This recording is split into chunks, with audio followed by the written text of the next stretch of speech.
right now you're hurting Palm Coast, and you know you're hurting Palm Coast, and you keep on going about it. I don't think I belong here like this. Palm Coast Vice Mayor Eddie Branchino was outraged at last night's city council meeting. He didn't agree with consensus reached by council members on how to move forward with negotiations for a new lease with the Green Lion Cafe at the city-owned Palm Harbor Golf Club. We'll be losing money for the next 2 years. A motion passed 4-1 with Branchino as the lone dissenting vote that instructs city staff to negotiate a contract with the Green Lion. The goal, within 24 months, the city will no longer bear any more expense in the operation of the Green Lion. A negotiation window of 30 to 45 days was given. Once an agreement is reached, it will be presented to council. The Green Lion agreed to these terms. One of Mayor David Alfin's goals was to see the city break even and not lose money. However, that wasn't enough for Vice Mayor Branchino. So can you see your way to negotiate to a point where we will have a break-even amenity, a nice amenity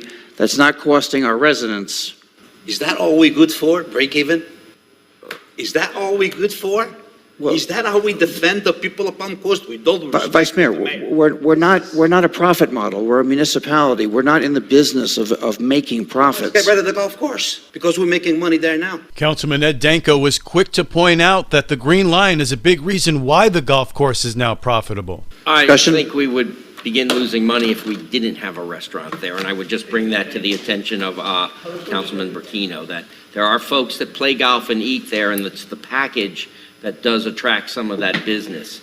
And there's a synergy there, and I think it's important to remember that. Councilman Nick Klufis says in 2016, the Palm Harbor Golf Course was not a success. It was losing money, but the Green Lion helped turn that around. We were negative almost $250,000 a year. At that time, the city was looking for a partner, and the Green Lion was the only willing partnership that stepped forward that said, we also believe we're able to make a success out of this. And I recall when that golf course was closed years and years and years ago, and the tremendous job that we've done to make it one of the best municipal golf courses that I've played in the state of Florida, to be honest. It was just a few months ago council considered ending a lease agreement with the Green Lion at the Palm Harbor Golf Club. However, residents of the community came out in droves in support of the Green Lion. Now negotiations will continue for at least the next 30 to 45 days.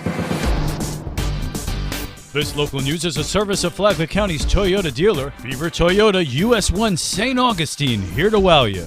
What we recommend is that we go ahead and terminate that agreement. And Flagler County Commissioners voted 4-1 to discontinue the county's current interlocal agreement with Flagler schools in the interest of drafting a new one with better terms. County Attorney Al Hadid. It's really providing a pathway to get from the current to the future. There are cities involved, Flagler Beach, Palm Coast, and Bunnell. So this would also impact them. Commissioner Joe Mullins wants to see a revised agreement that addresses the mitigation payment requirement that's part of the controversial impact fee process. I'm not a fan of this mitigation. I think it's ridiculous asking a business to pay everything, these impact fees all up front before they even begin. So I want to know if we even need to have that in there. Commissioner Andy Dance cast the sole no vote, siding with school district staff, who asked for a delay in the vote, but he stressed an in-depth conversation needs to be had. There's tons of misinformation and mischaracterization of things that are in place that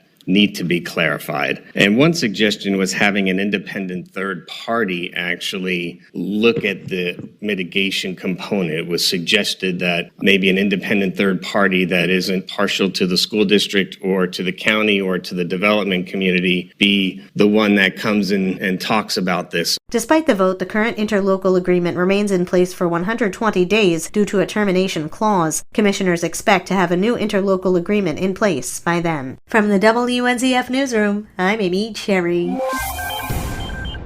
Deputies assaulted, fugitives and other criminals apprehended. It was another busy weekend for Flagler County Sheriff's deputies. Sheriff Rick Staley says the department had over 850 service calls with 5 people booked into jail. Some people decided to resist deputies trying to take them into custody, and of course they then went to jail, but with additional charges like battery on a law enforcement officer. In other cases, fugitives made the mistake from Putnam County and Volusia County coming into Flagler County, and not only did they get arrested on their fugitive charges and warrants, but they were found with narcotics and arrested for those felony charges also. Staley says he is very proud of the men and women of the sheriff's office who serve the community. For Flagler's Morning News, I'm Rich Petchke.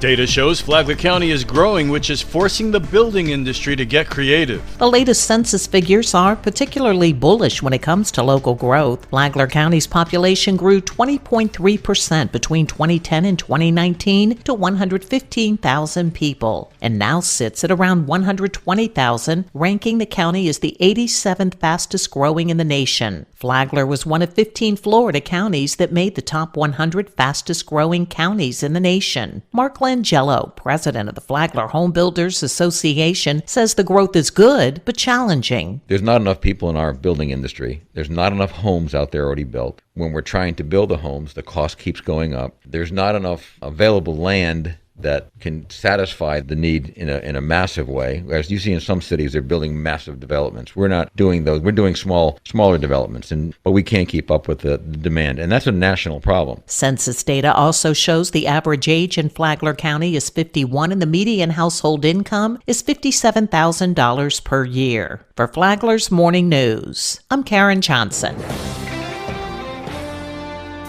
Hurricane season is approaching. Colorado State is predicting an above-average hurricane season. That's what Jonathan Lord, Director of Emergency Management for Flagler County, said on a recent episode of Flagler Health Matters. Lord reminds, though, that they are just predictions. But at the end of the day, it could be the quietest hurricane season ever, but if that one storm comes to Flagler, it doesn't matter that it was a quiet season. Or it could be the busiest season ever, and if it doesn't come to Flagler, then I'm quite happy about that too. Bob Pickering, the county's emergency management technician, said that he only needed to remind us of 1992 with one word: Andrew. Flagler Health Matters is on WNZF on Saturday mornings at 11:30 and anytime on the Flagler radio app.